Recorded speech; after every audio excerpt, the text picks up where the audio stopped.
আসসালামু আলাইকুম। সংবাদে আপনাদের সবাইকে স্বাগত জানাচ্ছি। আমি ফিরোজ তোহা। শুরুতেই সংবাদ শিরোনাম। বাংলাদেশের সর্বশেষ গুরুত্বপূর্ণ আপডেট সংবাদে আপনাকে স্বাগত। শুরুতেই সংবাদ শিরোনাম, পরে বিস্তারিত। শুরুতেই জানাবো, কিশোরগঞ্জে ওয়াজ মাহফিল চলাকালে গুলিবিদ্ধ 2 মাহফিল বাতিল। কিশোরগঞ্জে জেলা শহরের চর ষোলকে এলাকায় বার্ষিক ওয়াজ মাহফিল চলাকালে দুর্বৃত্তদের গুলিতে 2 জন আহত হয়েছে। এরপর মাহফিলটি বন্ধ করে দিতে বাধ্য হয় মাহফিল কমিটি।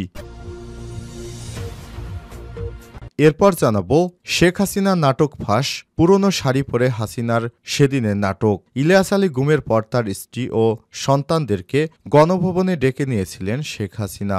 র্যাব সদস্যরাই তার প্রতারণার আশ্রয় নিয়ে সাক্ষাৎকারের আয়োজন করেছিলেন। এই গুমের সঙ্গে কোনোভাবেই শেখ হাসিনা জড়িত নন তা বোঝানোর জন্যই এই সাক্ষাৎকারের আয়োজন করা হয়। অথচ শেখ হাসিনার নির্দেশেই বিএনপি নেতা ইলিয়াস আলীকে গুম করা হয়েছে। কতটা নির্লজ্জ হলে এভাবে তিনি ইলিয়াস আলীকে গুম করে আবার তার স্ত্রী কন্যা সন্তানকে এভাবে সান্ত্বনা দেন? এ বিষয়ে আমার দেশ পত্রিকার একটি প্রতিবেদন আপনাদের জানাবো, সঙ্গেই থাকুন।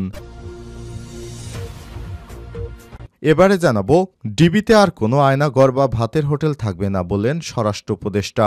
সাদা পোশাকে ডিবি আর কাউকে গ্রেপ্তার করতে পারবে না বলে সাফ জানিয়েছেন স্বরাষ্ট্র উপদেষ্টা লেফটেন্যান্ট জেনারেল অবসরপ্রাপ্ত জাহাঙ্গীর আলম চৌধুরী। এদিকে 24-এর বিপ্লবীদের উদ্দেশ্যে মেজর ডালিমের বার্তা। 50 বছর পর প্রকাশ্যে এসেছেন বীর মুক্তিযোদ্ধা লেফটেন্যান্ট কর্নেল অবসরপ্রাপ্ত শরীফুল হক ডালিম বীর বিক্রম। গতরাতে প্রবাসী সাংবাদিক ইলিয়াস হোসেনের লাইভ টক শোতে কথা বলেছেন তিনি 24-এর বিপ্লবীদের উদ্দেশ্যে একটি বার্তা দিয়েছেন। এ বিষয়ে গুরুত্বপূর্ণ সংবাদ জানাবো, সঙ্গেই থাকুন। এবারে জানাবো, সাতক্ষীরা সীমান্তে আটক 3। সাতক্ষীরা জেলা সীমান্ত এলাকা দিয়ে অবৈধভাবে সীমান্ত পারাপারের দায়ে বিজিবি কর্তৃক 3 ব্যক্তিকে আটক করা হয়েছে। এবং সর্বশেষ জানাবো, ভয়ঙ্কর দুঃসংবাদ। করোনা মহামারীর মতো আবারও নতুন একটি ভাইরাস এসেছে, আর এটি ভারতে হানা দিয়েছে। ভারতে HMPV ভাইরাসের হানা। ভারতের হিউম্যান মেটানিউমো ভাইরাস বা HMPV ভাইরাস আক্রান্ত 2 জন শনাক্ত হয়েছে। দেশটির সংবাদ মাধ্যম NDTVর প্রতিবেদনে সব বিষয় জানানো হয়েছে। বেঙ্গালুরের 3 মাসের এক শিশু এবং 8 মাসের অপর এক শিশুর দেহে এই ভাইরাসের সন্ধান মিলেছে। এতেই ভয়ানক বিপদে পড়েছে ভারত। প্রিয় দর্শক, এতক্ষণ শুনছিলেন সংবাদ শিরোনাম, এবারে বিস্তারিত।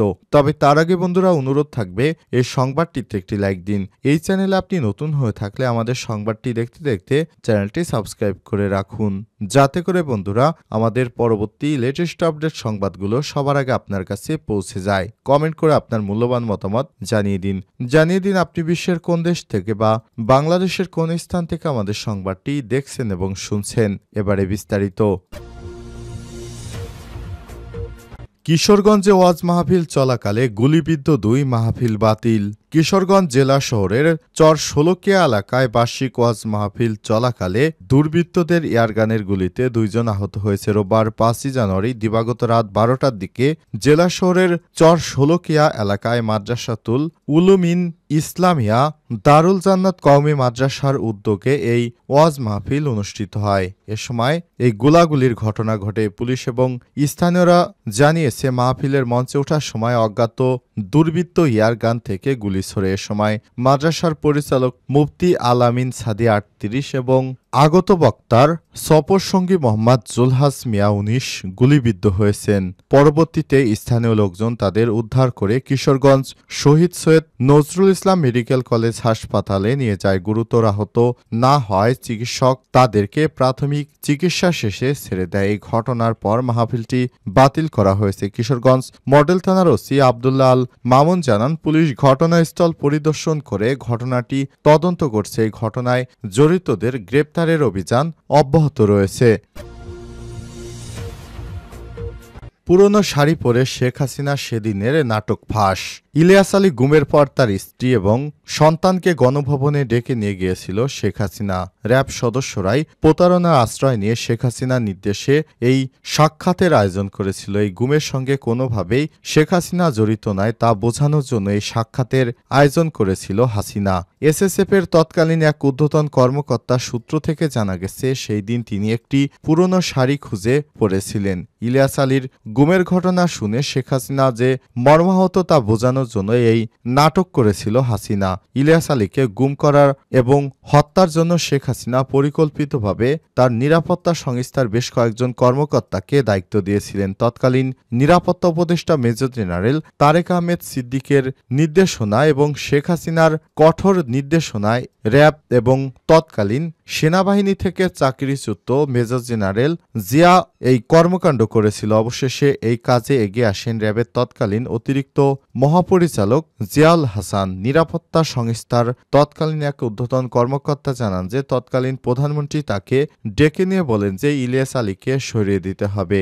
সে সিঙ্গাপুরের সন্ত্রাসীদের সঙ্গে বৈঠক করেছে, তোমাকে হত্যার জন্য তাকে তুলে নাও। ওই কর্মকর্তা বলেন এই কথা শুনে স্তম্ভিত হয়ে যায় এবং তাকে সবিনয় বলি, এটা করা ঠিক হবে না স্যার। এর কিছুদিন পর শুনি ইলিয়াস আলী গুম হয়েছে। এরপর দেখি গুম হওয়া ইলিয়াস আলীর স্ত্রী সন্তানকে গণভবনে প্রধানমন্ত্রী সাক্ষাৎকার দিয়েছেন। মেয়েকে বুকে জড়িয়ে ধরেছেন এবং তার পরনে পুরনো শাড়ি। ডিবিতে আর কোনো আয়নাঘর বা ভাতের হোটেল থাকবে না, স্বরাষ্ট্র উপদেষ্টা।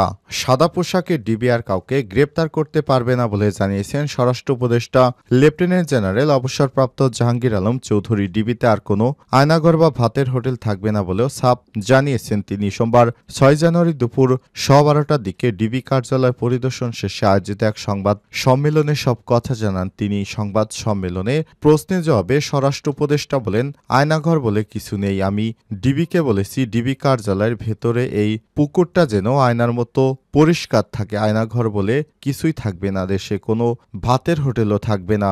জাহাঙ্গীর আলম চৌধুরী বলেছেন, আমি ডিবিকে বলেছি সিভিল ড্রেসে কাউকে ধরতে না যাবেন না, অবশ্যই জ্যাকেট পরিধান করে তারপর যাবে। এছাড়াও আইডি কার্ড শো করতে হবে।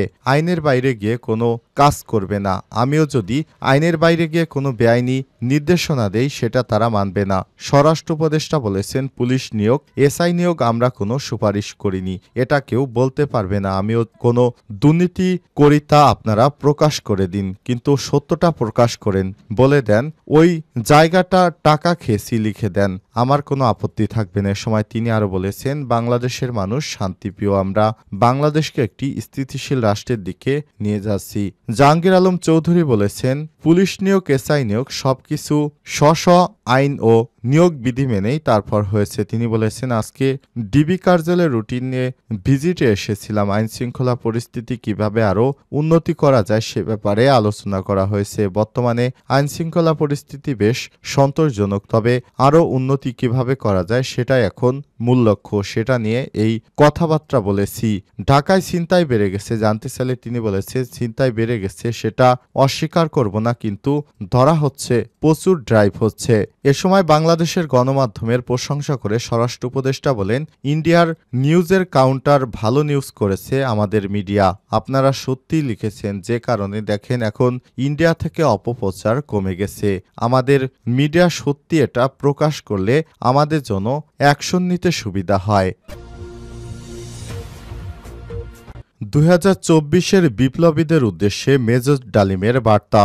৫০ বছর পর প্রকাশ্যে এসেছেন বীর মুক্তিযোদ্ধা লেফটেন্যান্ট কর্নেল অবসরপ্রাপ্ত শরীফুল হক ডালিম। বীর বিক্রম। রোববার ৫ই জানুয়ারি রাতে প্রবাসী সাংবাদিক ইলিয়াস হোসেনের লাইভ টক শোতে কথা বলেছেন তিনি। বিশেষ এই লাইভে যুক্ত আছেন বীর মুক্তিযোদ্ধা মেজর ডালিম। বীর বিক্রম শিরোনামের লাইভে যুক্ত হন সাবেক এই সামরিক কর্মকর্তা। ইলিয়াসের নিজের ইউটিউব চ্যানেলে প্রচারিত টক শো মুহূর্তেই ভাইরাল হয়ে যায়। টকশো শুরুতে মেজর ডালিম বলেছেন, আমি দেশবাসীকে বিশেষ করে নতুন প্রজন্মের ছাত্র জনতাকে যারা আংশিক বিজয় অর্জন করেছে তাদের লাল শুভেচ্ছা জানাই। বিপ্লব একটি সমাজ যে কোনো রাষ্ট্রে একটি চলমান প্রক্রিয়া, সেই অর্থে তাদের বিজয় এখন পুরোপুরি অর্জিত হয়নি, আর তার জন্য সময় প্রয়োজন। 24-এর বিপ্লবীদের উদ্দেশ্যে মেজর ডালিম বলেছেন, বর্তমান প্রজন্মে বিপ্লবীদের ছাত্র জনতার বিপ্লবী কর্মকাণ্ডে যদি কোনো রকম অবদান রাখতে পারি আমাদের নিজস্ব অভিজ্ঞতা যোগাযোগ থেকে, তাহলে আমরা সেটা করতে প্রস্তুত, পিছপা হব না। ইনশাল্লাহ আমরা সব সময় আপনাদের সাথে আছি। আমরা তাদেরকে শ্রদ্ধা সালাম এবং বিপ্লবী সালাম সাথে মন থেকে দোয়া করছি, তাদের বিপ্লব যাতে ব্যর্থ না হয়, তারা যাতে বিজয় অর্জন করে সুখী সমৃদ্ধ শক্তিশালী বাংলাদেশ গড়ে তুলে তাদের দুর্যের ঘাঁটি হিসেবে গড়ে তুলতে পারে। টকশোতে জাতীয় সঙ্গীত ইস্যুতেও কথা বলেছেন তিনি।